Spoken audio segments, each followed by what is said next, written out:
ये कहानी एक बच्चे की है जिसकी एक दुर्घटना में आंखें चली जाती हैं, लेकिन आंखें जाने के साथ उसकी कई इंद्रियां एक्टिव हो जाती है और अब वो उन आम इंसानों से भी खतरनाक है जो देख सकते हैं और लोग उसे डेयर डेविल के नाम से जानते हैं। डेयर इसलिए क्योंकि वो डरता नहीं है और डेविल इसलिए क्योंकि वो हर एक मुजरिम के लिए एक डेविल की तरह है। Bollywood silver screen presenting daredevil. इस कहानी की शुरुआत में एक नकाबपोश को दिखाया जाता है जो बहुत बुरी तरह जख्मी होता है। तभी वहां पर चर्च के फादर आते हैं और वो उसे कहते कि मैथ्यू ये पी लो, और मैथ्यू की अंतरात्मा से आवाज आती है कि जब इंसान मर रहा होता है तो उसे अपनी बीती जिंदगी की झलक दिखाई देती है और यहाँ से कहानी फ्लैशबैक में चली जाती है जहाँ पर मैथ्यू एक बच्चा है, जहाँ पर बहुत सारे बच्चे उसे परेशान कर रहे होते हैं। वो मैथ्यू को मारते हैं और इसके बाद मैथ्यू अपने घर जाता है जहाँ पर उसके पिता होते हैं। दरअसल उसके पिता कभी बहुत बड़े बॉक्सर थे, लेकिन अब वो बॉक्सिंग छोड़ चुके हैं। और जब मैथ्यू के पिता मैथ्यू को देखते हैं तो वो कहते हैं कि मैंने तुम्हें लड़ाई करने से मना किया था ना। दरअसल उसके चेहरे पर चोट होती है। मैथ्यू कहता है कि मुझे पता है कि आप फैलन के लिए काम करते हैं। फैलन वो इंसान है जो सारे इलीगल काम करता है। मैथ्यू के डैड मैथ्यू से बहुत प्यार करते हैं। वो उसे कहते हैं कि अगर मैं फैलन के लिए काम करता तो क्या डॉक पे मैं डबल शिफ्ट करता। तुम्हें इन सब चीजों पर ध्यान नहीं देना क्योंकि मैं नहीं चाहता कि तुम मेरी तरह बनो। तुम्हें एक डॉक्टर या लॉयर बनना है। मैथ्यू कहता है कि हाँ डैड, मैं ऐसा ही करूंगा। और अगले दिन जब मैथ्यू अपनी मार्कशीट लेकर एक शॉर्टकट रास्ते से अपने डैड के पास आ रहा होता है, तभी वो देखता है कि उसके डैड एक आदमी को मार रहे होते हैं। मैथ्यू समझ जाता है कि उसके डैड ने उससे झूठ कहा, वो अभी भी फैलन के लिए काम करते हैं। मैथ्यू ये सब देखने के बाद वहां से भाग जाता है। यहाँ डॉक पर बहुत सारा केमिकल आया होता है और जब मैथ्यू भाग रहा होता है उसके सामने एक केमिकल की ट्रॉली आती है और जब मैथ्यू उसके सामने आता है तो ड्राइवर को ब्रेक मारनी पड़ती है, जिसकी वजह से उस ट्रॉली के आगे जो शार्प रॉड्स होती हैं वो एक केमिकल के ड्रम से टकराती हैं और बहुत सारा केमिकल मैथ्यू की आंखों के अंदर चला जाता है, जिस वजह से उसकी आंखों की रोशनी हमेशा के लिए चली जाती है। इस बात से मैथ्यू के डैड को बहुत बड़ा सदमा पहुंचता है। वो अपने बेटे मैथ्यू से माफी मांगते हैं। मैथ्यू ने माफ कर देता है और इसके बाद मैथ्यू के डैड एक बार फिर से बॉक्सिंग प्रैक्टिस करना शुरू कर देते हैं और वो लगातार कई फाइट्स जीतते हैं। वही मैथ्यू की आंखें चली गई हैं। उसे हर रोज स्ट्रगल करना पड़ता है, लेकिन मैथ्यू की आंखें जाने के साथ उसके पास जो 4 और इंद्रियां थी उनमें एक अजीब सी शक्ति आ गई। उसे अपने आसपास हर एक आवाज, हर एक चीज महसूस होने लगी। हालांकि वो आंखों से नहीं देख सकता, लेकिन वो अपने पास चलने वाली चींटी की आवाज भी सुन सकता है। साथ ही साथ उसकी बॉडी में गजब का बैलेंस आ जाता है और एक बार फिर से वही बच्चे जो हमेशा मैथ्यू को चिढ़ाया करते थे, उसे परेशान करते थे, वो दोबारा उसके पास आते हैं। लेकिन इस बार मैथ्यू उन सबको सबक सिखाता है। साथ ही साथ मैथ्यू लगातार प्रैक्टिस से अपने दिल से हमेशा के लिए डर निकाल देता है। वो बड़ी बड़ी बिल्डिंगों के आसपास कलाबाजियां करता है। अब एक दिन जब मैथ्यू के डैड का बॉक्सिंग मैच होता है, उनके पास फैलन आता है और वो उन्हें कहता है कि आज का मैच तुम्हें हारना होगा। हालांकि मैथ्यू के डैड मना कर देते हैं, लेकिन फैलन उन्हें कहता है कि तुम्हें अपने बच्चे के बारे में सोचना चाहिए। अगर तुम इस मैच को हारोगे तो बदले में तुम्हें काफी पैसे मिलेंगे।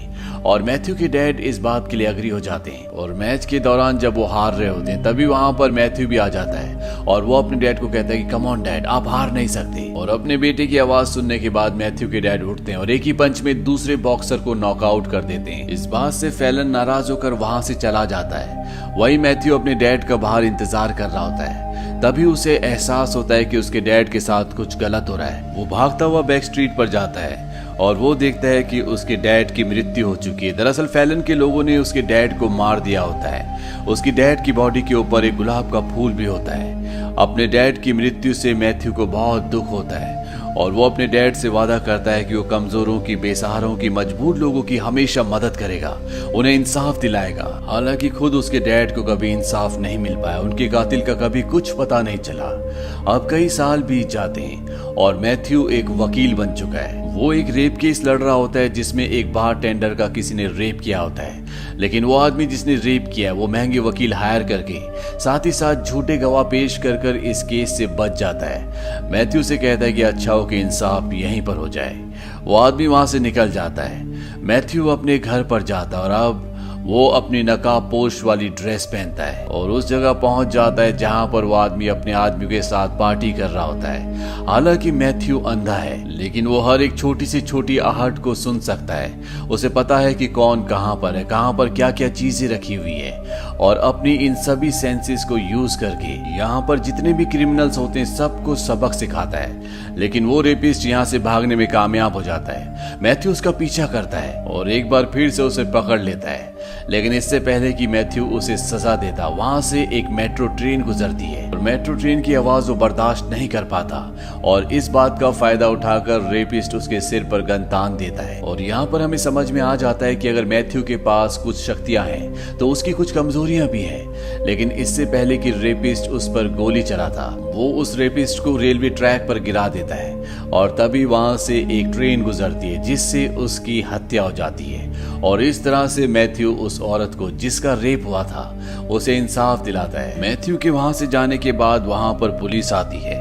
और वो समझ जाती है कि ये काम डेयर डेविल का है। दरअसल मैथ्यू को पूरा शहर डेयर डेविल के नाम से जानता है और जब भी डेयर डेविल कोई काम करता है तो वो वहां पर अपना मार्क बनाकर चला जाता है ताकि लोगों को पता चल सके कि ये डेयर डेविल का काम है। अगली सुबह मैथ्यू चर्च के पादरी के पास जाता है। वो अपनी गुनाहों की माफी मांगता है। चर्च के पादरी बोलते हैं कि तुम दिन में वकील और रात में जज क्यों बन जाते हो। मैथ्यू कहता है क्योंकि मैं गुनहगारों को सजा देना चाहता हूँ। पादरी कहते हैं कि तुम ही क्यों। वो कहता है क्योंकि मैं कर सकता हूँ और मैं किसी से डरता भी नहीं हूँ। अब मैथ्यू अपने साथी वकील अपने दोस्त से रेस्टोरेंट में मिलने के लिए जाता है और तभी वहाँ पर एक खूबसूरत लड़की आती है जिसका नाम इलेक्ट्रा होता है। मैथ्यू बहाने से उसके पास जाता है, उसका नाम पूछने की कोशिश करता है, लेकिन इलेक्ट्रा उसे अपना नाम नहीं बताती और वहां से चली जाती है। लेकिन मैथ्यू फिर भी उसका पीछा करता है और इलेक्ट्रा को समझ में आ जाता है कि ये उसका पीछा कर रहा है। हालांकि शुरू में वो उसके अंधे होने पर उस पर सिंपैथी दिखाती है, लेकिन जब इलेक्ट्रा वहां से जा रही होती है तो मैथ्यू उसका हाथ पकड़ लेता है और अब मैथ्यू के बीच में और इलेक्ट्रा के बीच में एक फ्रेंडली फाइट होना शुरू हो जाती है। इलेक्ट्रा भी फाइट में बहुत शार्प होती है, लेकिन वो मैथ्यू के स्किल्स देखकर इम्प्रेस हो जाती है कि कैसे एक आदमी जो देख नहीं सकता वो इतना शार्प हो सकता है। और अब इलेक्ट्रा उसे अपना नाम बता देती है और इन दोनों के बीच में दोस्ती हो जाती है। इलेक्ट्रा मैथ्यू से पूछती है कि तुम ये सब कैसे कर लेते हो। मैथ्यू कहता है कि एक बस्ती में पले बड़े अंधे बच्चे को वक्त सब कुछ सिखा देता है। वो इलेक्ट्रा से पूछता है कि तुम्हें फाइट किसने सिखाई। वो कहती है कि मेरे डैड ने 5 साल की उम्र से मुझे सभी कलाओं का प्रशिक्षण दिया ताकि मैं स्ट्रांग बन सकूं। वहीं इलेक्ट्रा के डैड को दिखाया जाता है कि जो एक बहुत बड़े बिजनेसमैन है और उनके सामने एक और बिजनेसमैन बैठा होता है जिसका नाम विल्सन फिस्क है और ये वही आदमी होता है जिसके लिए आज से सालों पहले मैथ्यू के डैड काम किया करते थे। यानी कि ये फैल्कन का भी बॉस होता है जिसने मैथ्यू के डैड को बॉक्सिंग मैच हारने के लिए कहा था। और अब इलेक्ट्रा के डैड विल्सन के साथ अपने सभी तरह के बिजनेस ताल्लुक को खत्म करना चाहते हैं क्योंकि आजकल पुलिस और प्रेस वाले किंग पिन के बारे में बहुत पूछताछ कर रहे होते हैं और किंग पिन और कोई नहीं बल्कि खुद विल्सन होता है। लेकिन ये बात दुनिया को नहीं पता। इलेक्ट्रा के डैड विल्सन से कहते कि मैं तुमसे हर तरह के बिजनेस ताल्लुक खत्म कर चुका हूँ। विल्सन यानी कि किंग पिन वहां से निकल जाता है और वो अपने आदमी से कहता है कि बुलसाई को बुलाओ जो कि एक हिटमैन है। हिटमैन उसे कहा जाता है जो पैसों के लिए लोगों को मारता है। वहीं इलेक्ट्रा एक बार फिर से मैथ्यू से मिलने जाती है और मैथ्यू उसे अपनी फेवरेट जगह पर ले जाता है जहां पर बचपन में वो प्रैक्टिस किया करता था। वहां से चांद बहुत खूबसूरत दिखता है। ये दोनों एक दूसरे के साथ अच्छा वक्त बिताते हैं। इलेक्ट्रा कहती है कि मैं जाना चाहती हूँ। मैथ्यू कहता है कि अभी मत जाओ क्योंकि बारिश होने वाली है। इलेक्ट्रा कहती है कि ऐसा कुछ नहीं होने वाला। मैथ्यू कहता है कि मुझे एहसास हो रहा है और अगले पल वहां पर बारिश होना शुरू हो जाती है। ये दोनों एक दूसरे के बहुत करीब आ जाते हैं और अब ये दोनों एक दूसरे से प्यार करते हैं। ये दोनों एक रिश्ते में हैं। इसके बाद मैथ्यू इलेक्ट्रा के डैड की एक पार्टी में जाता है क्योंकि उसे इनविटेशन आया होता है और वहां पर वो विल्सन से भी मिलता है। लेकिन मैथ्यू को पता है कि विल्सन कोई भी अच्छा काम नहीं करता, लेकिन उसे ये नहीं पता कि शहर का सबसे बड़ा क्रिमिनल जिसे किंग पिन के नाम से जाना जाता है वो और कोई नहीं बल्कि खुद विल्सन है। अब मैथ्यू इलेक्ट्रा से मिलता है और ये दोनों एक दूसरे के साथ डांस करते हैं। इलेक्ट्रा बहुत खुश होती है और तभी विल्सन इलेक्ट्रा के डैड के पास जाता है और वो कहता है कि तुम्हारी बेटी बहुत खुश है। इसकी मॉम की मौत के बाद ये आज मुझे पहली बार खुश दिखी है। इसकी मॉम का कत्ल हो गया था, वो भी इसकी आंखों के सामने, और इतिहास एक बार फिर से खुद को दोहराने वाला है। और इसके बाद विल्सन इलेक्ट्रा के डैड की जेब में गुलाब का फूल रखकर वहां से निकल जाता है। ये फूल ठीक वैसे ही फूल होता है जैसे आज से कई सालों पहले मैथ्यू की डैड की डेड बॉडी के पास था। और अब इलेक्ट्रा के डैड भी अपने लोगों के साथ वहां से निकल रहे होते हैं। इलेक्ट्रा समझ जाती है कि कुछ गड़बड़ है और वो मैथ्यू को कहती है कि मुझे जाना होगा और वो बाहर जाकर अपने डैड के साथ गाड़ी में बैठकर चली जाती है।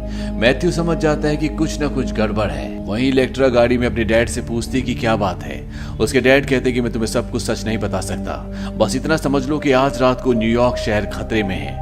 और तभी इलेक्ट्रा गाड़ी से बाहर देखती है और वो देखती है कि बिल्डिंग की छत पर कोई भाग रहा है और ये और कोई नहीं बल्कि डेड डेविल होता है, यानी कि ये मैथ्यू है। यहाँ पर एक और आदमी इनकी गाड़ी का पीछा कर रहा होता है जो मोटरसाइकिल पर होता है, और ये और कोई नहीं बल्कि बुल्साई है जिसे विल्सन ने हायर किया है, जो कि हिटमैन है। और ये दिमागी रूप से पूरी तरह से अनस्टेबल है, ये लोगों को मारने से पहले सोचता भी नहीं है और इसका निशाना इतना शार्प होता है कि कभी भी नहीं चूकता। इसके पास इसका सबसे बड़ा हथियार इसकी ब्लेड्स होती है जो ये दूर से फेंककर इंसान को मार देता है। और अब ये चलती मोटरसाइकिल से 2 ब्लेड्स फेंकता है जो एक इलेक्ट्रा के ड्राइवर को और दूसरा उनके बॉडीगार्ड को लगते हैं। उनकी गाड़ी का एक्सीडेंट हो जाता है और इससे पहले कि वो इलेक्ट्रा के डैड को भी मारता, वहां पर डेयर डेविल यानी कि मैथ्यू आ जाता है जिसने नकाब पहना होता है। बुल्साई उसकी तरफ अपने ब्लेड फेंकता है लेकिन डेयर डेविल अपने आप को बचा लेता है।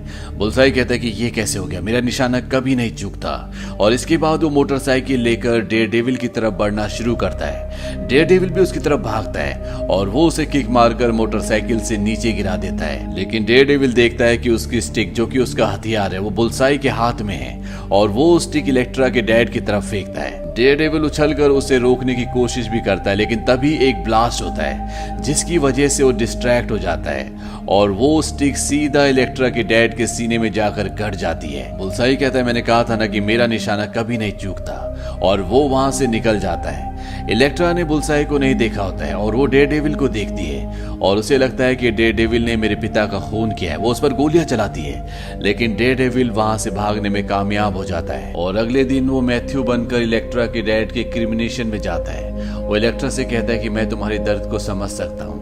इलेक्ट्रा कहती है कि तुम मेरे दर्द को नहीं समझ सकते, मैं बदला लूंगी। मैथ्यू से समझाने की कोशिश करता है कि तुम्हें बदले से कुछ नहीं मिलेगा, लेकिन इलेक्ट्रा उसकी बात नहीं सुनती और वो वहां से चली जाती है। मैथ्यू जब अपने घर पर आता है तो वहां पर एक रिपोर्टर आता है। दरअसल इसे मैथ्यू की सच्चाई पता चल गई होती है कि मैथ्यू ही डेयर डेविल है, क्योंकि वो स्टिक जिस स्टिक से इलेक्ट्रा के डैड को मारा गया था वो स्टिक उसे मिल गई होती है और वही स्टिक उसने मैथ्यू के हाथ में भी देखी थी। वो मैथ्यू को कहता है कि इलेक्ट्रा के डैड को किंगपिन ने मारा है और किंगपिन जब भी किसी को मारता है तो वो उसके पूरे परिवार को खत्म कर देता है और अब इलेक्ट्रा की जान खतरे में है। वहीं दूसरी तरफ विल्सन यानी कि किंगपिन अपने आदमी बुल्साई को इलेक्ट्रा को मारने के लिए भेजता है और अब यहाँ से मैथ्यू भी इलेक्ट्रा को बचाने के लिए निकल पड़ा है। लेकिन जब वो वहां पहुंचता है तो इलेक्ट्रा उस पर हमला कर देती है, क्योंकि इलेक्ट्रा को ये लगता है कि उसके पिता को और किसी ने नहीं बल्कि खुद डेयर डेविल ने मारा था। वो उसे बुरी तरह से जख्मी कर देती है और जब वो डेयर डेविल के नकाब को हटाती है तो वो देखती है कि ये मैथ्यू है। वो समझ जाती है कि उससे गलती हुई है, मैथ्यू इनोसेंट है, मैथ्यू ने उसके पिता का कत्ल नहीं किया। और तभी वहां पर बुल्साई भी आ जाता है। मैथ्यू इतना जख्मी होता है कि वो उसकी मदद नहीं कर सकता और अब इलेक्ट्रा के बीच में और बुल्साई के बीच में फाइट होती है। हालांकि इलेक्ट्रा बहुत ट्रेंड होती है लेकिन बुल्साई उससे भी खतरनाक खूनी होता है और वो इलेक्ट्रा का खंजर उसी के शरीर के आर पार कर देता है। तभी हेलीकॉप्टर से वहां पर पुलिस आ जाती है। बुल्साई वहां से भाग जाता है और अब मैथ्यू इलेक्ट्रा के पास जाता है। वो उसका सर अपनी गोद में रखता है लेकिन इलेक्ट्रा बच नहीं पाती, उसकी मृत्यु हो जाती है। और इससे पहले कि पुलिस डेयर डेविल तक यानी कि मैथ्यू तक पहुंचती, वो वहां से जख्मी हालत में निकल जाता है। वो सीधा चर्च जाता है, जहां पहुंचने के बाद वो पूरी तरह से अनकॉन्शियस हो जाता है। वहां पर चर्च के फादर आते हैं और उसे कुछ पिलाने की कोशिश करते हैं ताकि वो होश में आ जाए। चर्च के फादर मैथ्यू की असलियत जानते हैं कि वही डेयर डेविल है और ये इस कहानी का पहला सीन होता है जहां से पूरी कहानी मैथ्यू के यानी कि डेयर डेविल के दिमाग में चल रही होती है। डेविल किसी तरह से होश में आ जाता है और तभी यहाँ पर बुल्साई भी उसका पीछा करते हुए आ जाता है। वो फादर को चेतावनी देता है कि तुम यहाँ से चले जाओ। डेयर डेविल्स कहता है कि आप पीछे के रास्ते चले जाओ और पुलिस को कॉल करो। और इसके बाद बुल्साई के बीच में और डेयर डेविल के बीच में घमासान फाइट होती है जिसमें डेयर डेविल बुल्साई के ऊपर पूरी तरह से हावी हो जाता है। हालांकि वो भी उसी की तरह शक्तिशाली फुर्तीला होता है लेकिन वो डेयर डेविल के सामने टिक नहीं पाता। इसी लड़ाई के दौरान बुल्साई को ये पता चल जाता है कि तेज आवाज से डेयर डेविल की इंद्रियां काम करना बंद हो जाती है और वो एक लोहे की छड़ से वहां पर बड़ी बड़ी पाइप्स होती है उस पर जोर जोर से मारना शुरू कर देता है जिससे डेयर डेविल कुछ नहीं कर पाता। और इसके बाद बुल्साई उस पर कई वार करता है जिससे डेयर डेविल उसके सामने पूरी तरह से धराशायी हो जाता है और अब बुल्साई उसे बोलता है कि विल्सन ने सही कहा था कि तुम इतनी आसानी से नहीं मरोगी। डेयरडेविल पूछता है क्या विल्सन ही किंगपिन है? वो कहता है कि हाँ, विल्सन ही किंगपिन है। उसी का तरीका है लोगों को लाल गुलाब देकर मारना। और यहाँ पर डेयरडेविल को अपने बचपन की वो याद आती है जब वो अपने पिता की डेड बॉडी के पास गया था और वहां पर गुलाब का फूल था और वो समझ जाता है कि किंगपिन ने ही उसके डैड को मारा था। इसके बाद बुल्साई उस छड़ से जो उसके हाथ में होती है उसे मारने वाला होता है, लेकिन वो उसके हाथ पकड़ लेता है और तभी उसे एहसास होता है कि पीछे से पुलिस ने गोली चलाई है। लेकिन इससे पहले कि गोली उसे लगती वो हट जाता है और गोली डेयरडेविल के हाथों के आर पार हो जाती है। जो हाथ उसकी शक्ति थे अब वो किसी काम के नहीं रहे। डेयरडेविल उसे ऊपर से नीचे फेंक देता है, वो सीधा गाड़ी के ऊपर गिरता है पर वो अब भी जिंदा होता है। पुलिस उसे अपनी गिरफ्त में ले लेती है और डेयरडेविल यहाँ से सीधा किंगपिन यानी कि विल्सन के पास जाता है। वो कहता है मुझे तुम्हारी सच्चाई का पता चल चुका है। किंगपिन अपने आप में बहुत शक्तिशाली होता है और इसके बाद डेयरडेविल के बीच में और किंगपिन के बीच में घमासान युद्ध होता है, लेकिन डेयरडेविल से वो जीत नहीं पाता और वो उसके सामने घुटनों पर होता है। ये वही इंसान है जिसने उसकी गर्लफ्रेंड के पिता को मारा, जिसने उसकी गर्लफ्रेंड को मारा और यहाँ तक कि उसके पिता का भी कत्ल इसी ने किया, लेकिन वो उसे मारता नहीं है। वो कहता है कि मैं कोई हत्यारा नहीं हूँ। और तभी पुलिस के सायरन की आवाज आती है। किंगपिन कहता है कि पुलिस तुम्हें लेने के लिए आ गई। डेयरडेविल कहता है कि ये मुझे नहीं तुम्हें लेने के लिए आई है क्योंकि किंगपिन का राज खुल चुका है, मैं यहाँ से भी रेडियो सुन सकता हूँ। किंगपिन कहता है कि मैं तुम्हारा राज सबको बता दूंगा। डेयरडेविल कहता है कि तुम्हारी बात पर कोई भी यकीन नहीं करेगा। तुम क्या कहोगे कि एक अंधा वकील डेयरडेविल है? तुम क्या कहोगे कि एक अंधे इंसान से तुमने बहुत मार खाई? किंगपिन कहता है कि मैं जल्दी जेल से छूट जाऊंगा और तुमसे बदला लूंगा। वो कहता है कि मैं तुम्हारे जेल से छूटने का इंतजार करूंगा और डेयरडेविल वहां से चला जाता है। दरअसल डेयरडेविल ने उसे इसलिए नहीं मारा होता क्योंकि वो खूनी नहीं बनना चाहता था, क्योंकि बदला कभी सुकून नहीं लाता। और अंत में ये दिखाया जाता है कि डेयरडेविल आज भी अंधेरी रातों में छतों में इस शहर से जुर्म को मिटाने के लिए घूमता रहता है। और बुल्साई जो कि हॉस्पिटल में है, जो कि डेयरडेविल से बदला लेना चाहता है, उसकी हड्डियों के कई टुकड़े हो चुके हैं, उसके पूरे शरीर पर प्लास्टर्स होते हैं और तभी उसकी आंखों के सामने एक मक्खी आती है जो उसे परेशान कर रही होती है।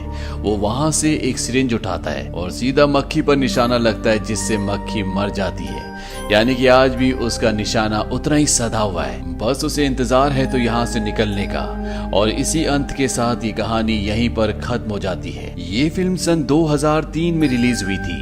IMDb पर इसकी रेटिंग है 5.3। इस फिल्म का बजट था $78 मिलियन और बॉक्स ऑफिस पर इसने कमाई की थी $180 मिलियन की। उम्मीद करते हैं कि ये कहानी आपको पसंद आई होगी।